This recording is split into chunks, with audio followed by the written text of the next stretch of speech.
You're listening to episode 40 of the Master Your Mind, Business, and Life podcast. This week, we're talking about money.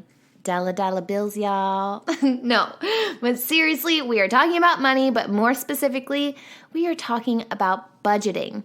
Now, we've talked about money before, but not in this way. So I am really excited to introduce to you this week's guest, Kumiko Love, aka the Budget Mom.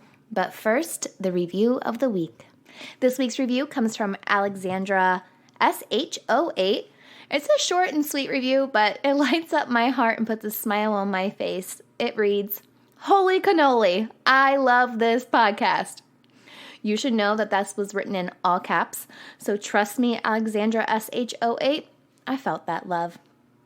As a little update, this podcast is now being streamed in 40 countries. 40 countries, 40 episodes. Y'all are amazing. I hope you listeners all around the world just know how much I appreciate you tuning in and turning up each and every single week. I'd also love to meet you, whether that's in person or online. Be sure to find me on social media and connect with me.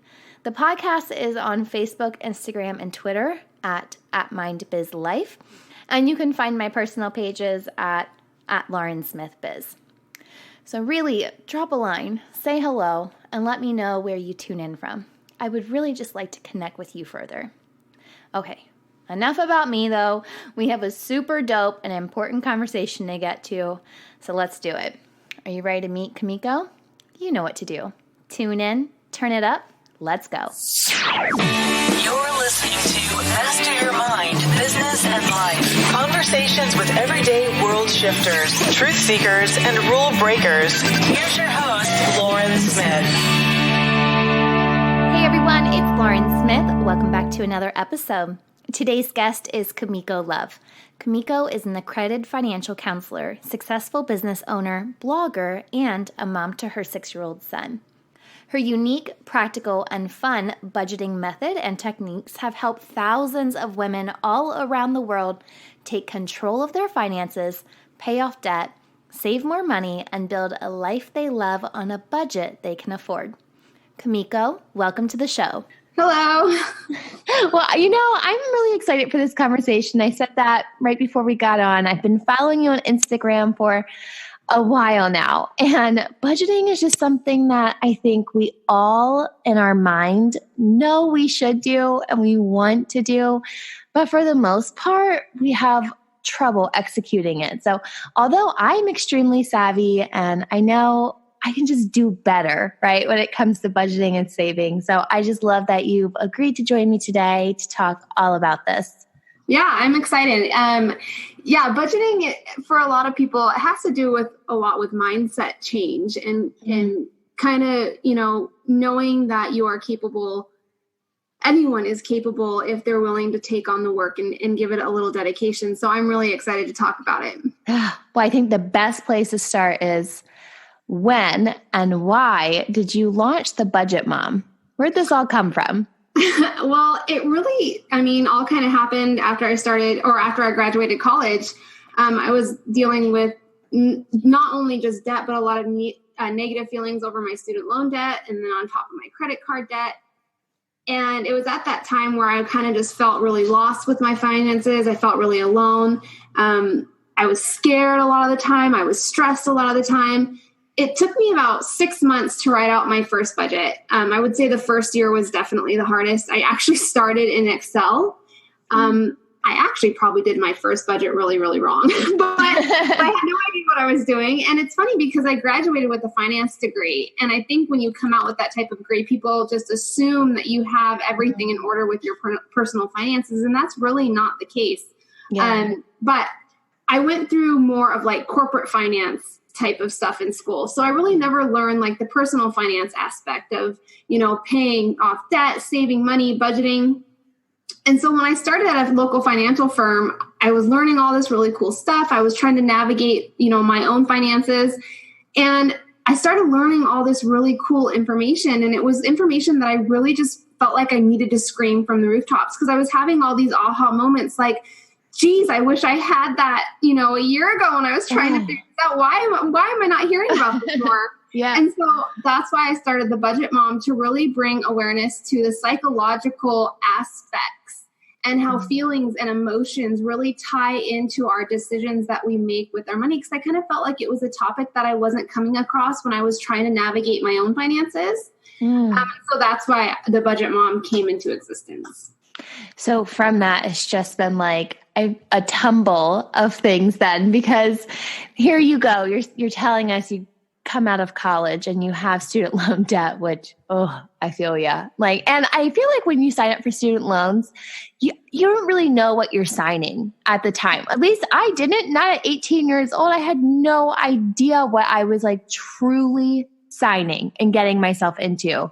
Yes, that's one of the biggest things and the biggest problems with student loans right now is they're handing them out without really explaining what the student is getting themselves into.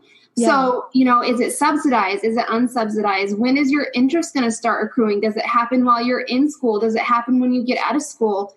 But not only that, they're not giving information. The student isn't given information that's really going to prepare them to pay it off. And not only that, at that time, a lot of people who get student loans it's their first form of debt.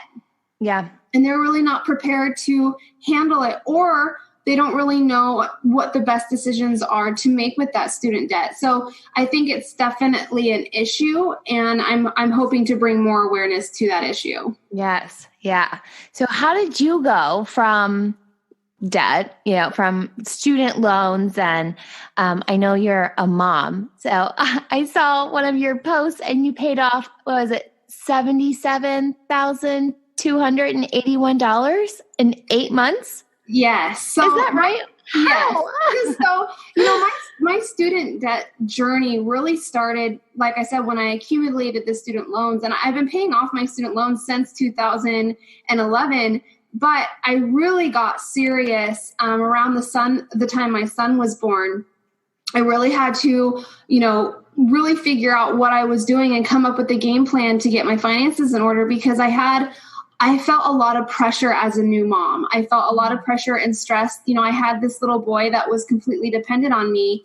And when I started the Budget Mom, I really took it as an opportunity. This is my opportunity to really change people's lives, especially because I went through it. I know the feelings. I know the discouragement and the feeling of defeat and feeling overwhelmed and stressed and frustrated. And so I've been there.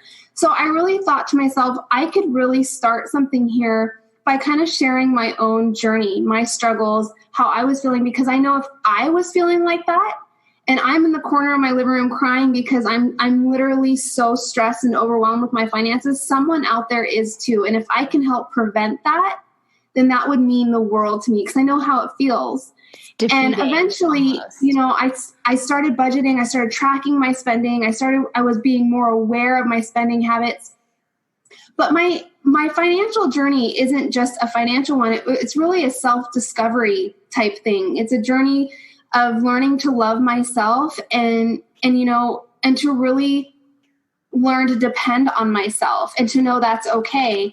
With all of that, my business really took off, and I was really fortunate and lucky that I was able to have that extra income to help me on my financial journey. And that's really how I started really paying off my debt within that 8 months. It really is. I love that you focus on the mental aspect of it, because so often we can just get caught in that trap of, I have to have the best of, or the new, or this. And like, you have to have these things that you really, one, can't afford, or two, you just don't need. They're like luxury items. Do you really need to go shopping all the time and add it to your credit card? No, you don't need to do it. So that in itself, your spending habits truly is a mental thing. And I love that you focus on that. And sometimes we buy things to like a comfort.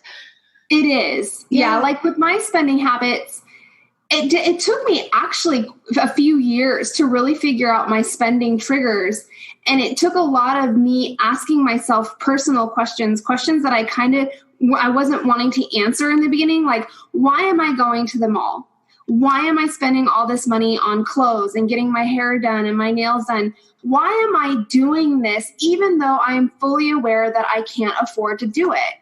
And it really boiled down to I was dealing with self-confidence issues. There was a lot of times where I was heading out to the mall because I was having a bad day. I felt bad about myself. But not only that, I had, comparison issues a lot. And I was the type of person that compared myself to others. And it was a weight that I held on my shoulders for a really long time. And I think that's just because truly deep down, I didn't love myself. And so, like I said, it was on that self-discovery journey where once you start asking yourself those questions and really, really diving deep into why you are spending what you are, knowing that you can't afford that lifestyle, then you can start working on the deeper issues at hand. What do you feel is the biggest struggle for most people when it comes to budgeting? I think the biggest struggle is there's two really big ones. One is the organization to get started. So what I found with budgeting is organization and budgeting are very, very closely related. They go hand in hand because the way that you budget, it's your structure. And a lot of people are wired different way. People learn in different ways. I'm a visual learner. And so that's why a lot of my budgeting method, it has visual elements in it because I designed it as a visual learner. But learning how to organize your budgeting system in a way that makes it manageable and sustainable for the future is what's hard in the beginning. And then, of course, staying dedicated with your financial or budgeting plan along the way as you go also can be kind of a hard thing to do because in the beginning we get so excited, right? We were like, oh, I'm going to tackle my finances. I'm going to budget. I'm going to do it. But the first signs of real trouble, either we fail at our budget one month or we're having issues with our spending and we almost, it's like, oh, this is it. I'm giving up. It's not worth it. You get frustrated. And so you stop. And so that's why when I say choosing your why or figuring out why you're on your financial journey and having it be something that you're so passionate about where you literally get emotional when you talk about why you're on your financial journey, that's what's going to push you all the way to the end. I love that. I feel like a big thing for me when it comes to this, and I know this is totally an excuse because I'm a mom and you're a mom, it's like I can't even throw this one at you, but how long does does budgeting typically take? Because time is like a big factor. And I feel like that is probably a big excuse for a lot of people. Yes. And so what I tell people is, look, I have a very, very busy schedule. I run a business. I'm a full-time single mom, and I'm doing on top of his, if you're a mom, and my son's in first grade this year, sports start coming into play, all these different things. If I can do it and I can find the time to do it, anybody can. Trust me on that because my schedule is craziness. But it really comes down to, I am going to be very honest. In the beginning, it's going to take time and it's going to take a lot of hard work and it's going to take a lot of time. But the more that you do it, like I've been budgeting for 9 years, I spend 5-10 minutes in the morning, 5-10 minutes at night. Those, I don't know if a lot of people say, oh my gosh, that's a lot. Some people say, well, that's not very much time depending on who the person is. But you have to tell yourself that 5 or 10 minutes or 15 minutes, or even the work and time that you put into it in the beginning, it's worth it. I mean, you have to think about what are you, the trade-offs of what you're doing and the rewards of what you're doing. So yeah, it's going to take a little time up front, just like with any system, with any method, with any new habit, it's going to take time up front. But for me, who's been doing it, a really long time, I can do it fairly quickly just because I already have my method and process organized in a way where it's efficient. And so I think it's just important for people to know in the beginning, you're going to feel like, oh my gosh, this is taking over my life. But at the same time, you should be really excited knowing that you're going to get to a place where it's going to calm down and you're going to have a system and method that really, really, truly works for you. Did you up front really have to cut back on little things? Like, was that a surprising thing to you, like when you realized what you were spending? Because I just even looked at little things like, Netflix, Hulu, those like little extras that automatically get pulled out of your account.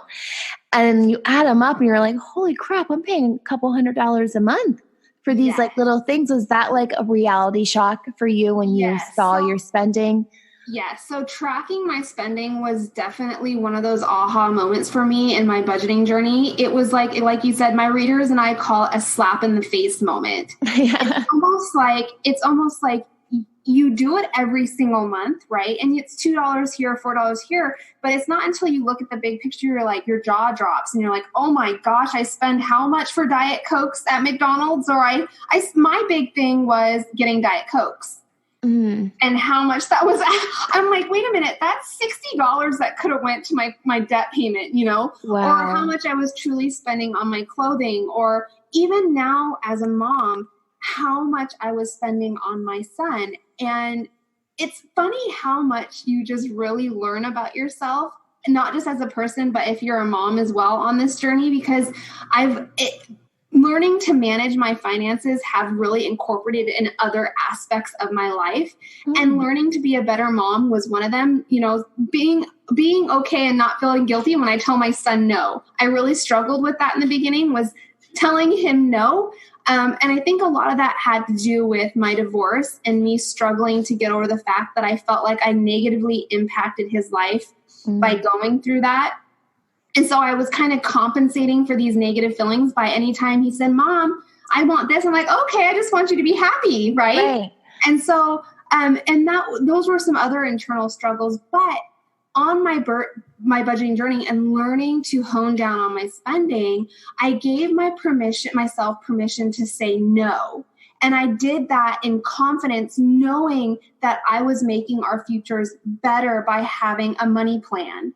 And so it got easier and easier over the time to say, no, son, or now my son is on a savings plan himself. He knows that if he wants something, we bring his piggy bank money with us.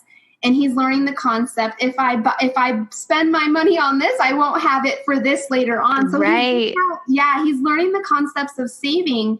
And it's really funny how when we are mastering our own money journey, how much that gets passed on to our children, because they really do see everything. They really do. I do that with my girls as well, and it's funny how something very small, be like $2 or $3, but then they're like, oh, I didn't realize, and it makes them think twice about what they're buying, because then that takes away from what they actually really wanted or were saving for.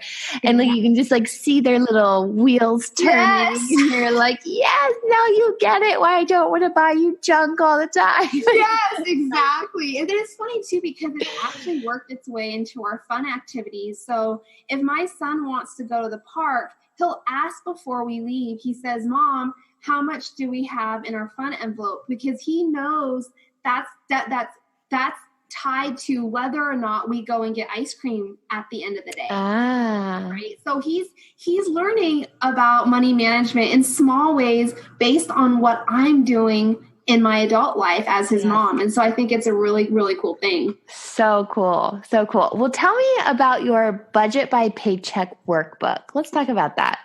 Yes. So I'm most known for my budget by paycheck method. It's a budgeting method that I created back when I started and was really learning on how to budget my money in a way that worked for me. It's kind of jumping outside of the box of what other people tell you you should do with your money. So for me, I tried every budgeting method under the sun. I mean, if it's out there, I've tried it, from percentage budgeting to the half payment method to cash envelopes to the calendar method to whole month budgeting. I tried everything and I failed on certain elements of each one. And it was that failure that got me really frustrated. And in fact, I gave up on budgeting for almost a year during my journey. Wow. And it was during that year where I was like, well, I failed at these systems, but I really didn't fail in all areas. It was only certain aspects of these budgeting methods. So I started looking at the positive instead of the negative. What were the things that I was really excelling at? What was I successful with these systems? And I started picking them apart. And I started asking myself these questions like, why is this working for me?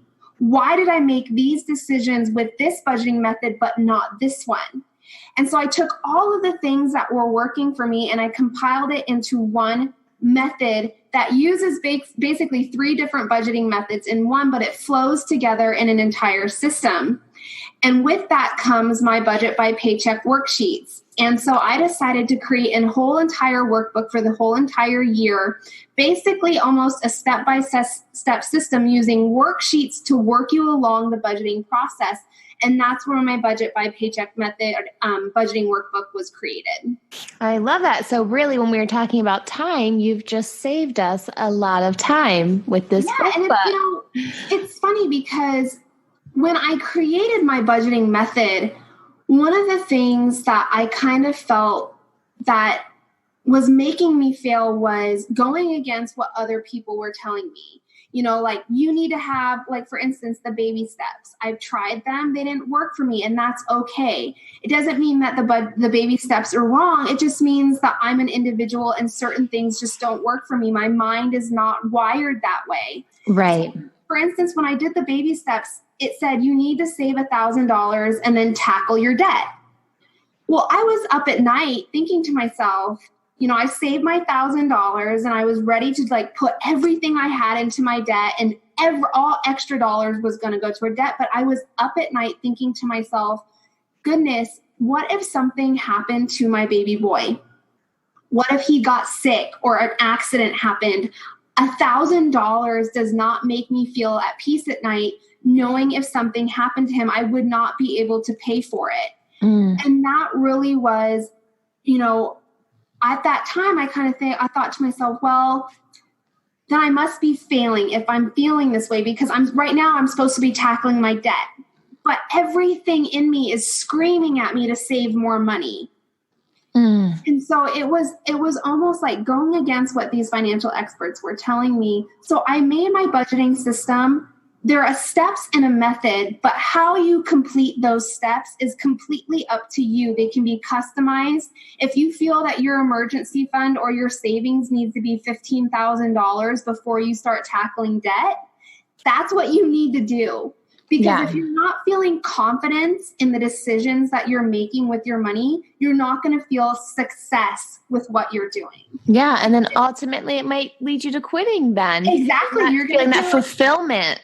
Exactly. So you're going to feel like I'm not making any progress. I'm not getting where I need to go, even though I completed all the goals that these people are telling me I need to complete. Yeah. And so my method is really meant to be customized for any income level, any pay schedule, any life situation that you could possibly need to customize it to. So that's what I really love about it. I love that. And I know that you incorporate the cash envelope method. How does that fit into your budgeting system? Because you have the cutest Instagram posts, with your awesome envelopes. They're so cool. Yes. So the cash envelope method was really one of those methods that I really excelled at. I was really successful. I saw a lot of progress and good things happen when I started using that. That's why I incorporated it into my budgeting method.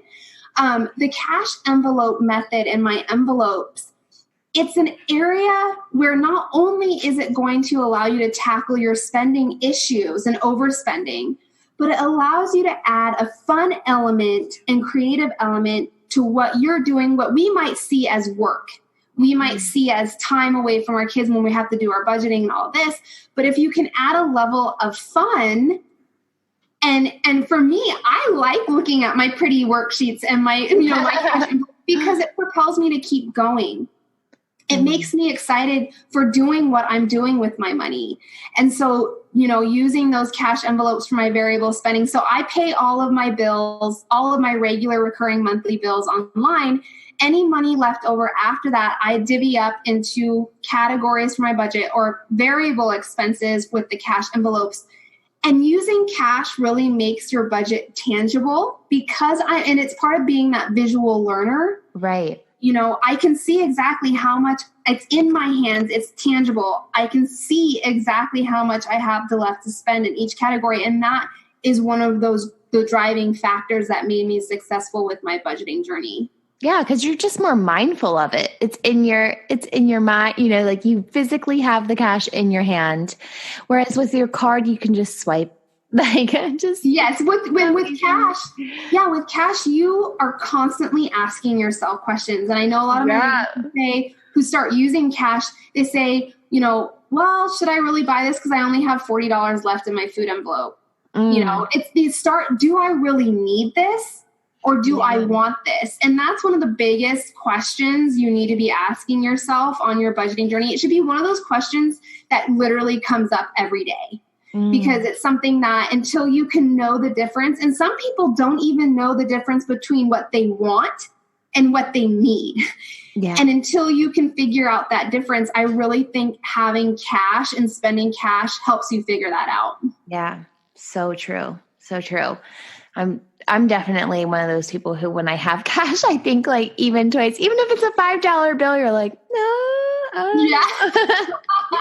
I really need that? It doesn't even have to be that much, but it is. It's like, it's almost like a security thing too. And so many times now when I'm out, cash comes up, like, I don't know. I had to drop my daughter off at school the other day and they needed $3 for something and I didn't have any cash on me. And I was like, And then I found myself just going to grab a drink just so I could get cash back. And then boom, automatically got hit with $1 convenience charge, so like the $3 I needed actually turned into $13 because I had to pull like $10 out. So it was just like ridiculous. And I was like, why don't I carry more cash on me? Like that would have been a moment where the cash envelopes would have just come in handy. Just come in handy. And being more mindful to my budget that day. I mean, that was an instance I just completely forgot about, but being more mindful would have definitely helped me in that instance as well. So I think my last question is, I know that you talked about a lot of your debt was student loans and credit cards. What did you focus on paying off first? So what debt did I end up paying off first? Okay, so the first debt I tackled was my high interest credit card debt. And I did that in the form of, I actually used balance transfers. I paid off about $22,000 initially on my credit card debt. Now, keep in mind, I am one of those types of people that paid off her debt before and then got into more debt. Yeah. I came out of college with about $24,000 in debt, credit card debt. That's just credit card debt. That doesn't include my student loans. I paid off my credit card debt. I had it completely paid off. And then what happened was I went through my divorce and it led to some really bad financial decisions and my head was not in the right place. And so I ended up making some bad money decisions. But the first debt I ever tackled was my high interest rate debt. And in fact, after my divorce, I went the same route. I decided to use the avalanche method and I tackled that high interest rate debt first. So, because I'm a money nerd and seeing how much I was paying off in interest alone was driving me mad. Like I was so like the anger inside me was burning. I was so mad when I saw how much I was paying towards interest. And so it just made sense to me to get those out of the way. And then after I had my high interest debt paid off, that's when I moved to my student loans and my car loan. That makes sense. I was just curious of what you did because student loan debt, man. Yeah, student loans. It's crazy because the reason I did it that way is because back in the day, and this is going to tell you how old I am, back in the day, student loan interest was 2 to 3%. And today, now we're seeing it anywhere between 6, 7, or even higher for interest rates. Yeah. And so for me, the interest rates on my student loans weren't bugging me so bad. In fact, the interest rate on my car loan was actually higher than it was on my student loan. Wow. Which is why I tackled my car loan. Yeah. So it just depends. Like I said, I really worked around those interest rates and trying to save myself the most money in the long run on interest. That makes complete sense. That's good advice to look at those interest rates because, man, they are killers, aren't they? They really are. So, Miko, where can the audience go to learn more about you and check out your products and even start their own budgeting journey? So you can find me definitely for people who like to watch video. I would definitely suggest my Instagram. I do a daily video, budgeting, finance video every single day on my Instagram. It's where a lot of my readers go to keep up on my day-to-day. But I also have a YouTube. Both of those are just The Budget Mom. You can find me on both of those for videos. And then if you want to do more of a reading, my blog, thebudgetmom.com, is another place to start. Perfect. I love it. Well, thank you so much for joining me today. I love your energy and your mission, and I aspire to be as financially free. Awesome. Thank you. You can find direct links to Kumiko's website and social channels on this week's episode notes found on mindbizlife.com. Next week, I am wrapping up the month with a topic we've yet to discuss. I think you may like it, though. We're talking about your true love and what it means to have a twin flame. If you are intrigued, you should be. I definitely am and cannot wait to share this conversation with you. I'll see you back here next week. And until then, remember, every level of life is an opportunity to grow. Be well, my friend.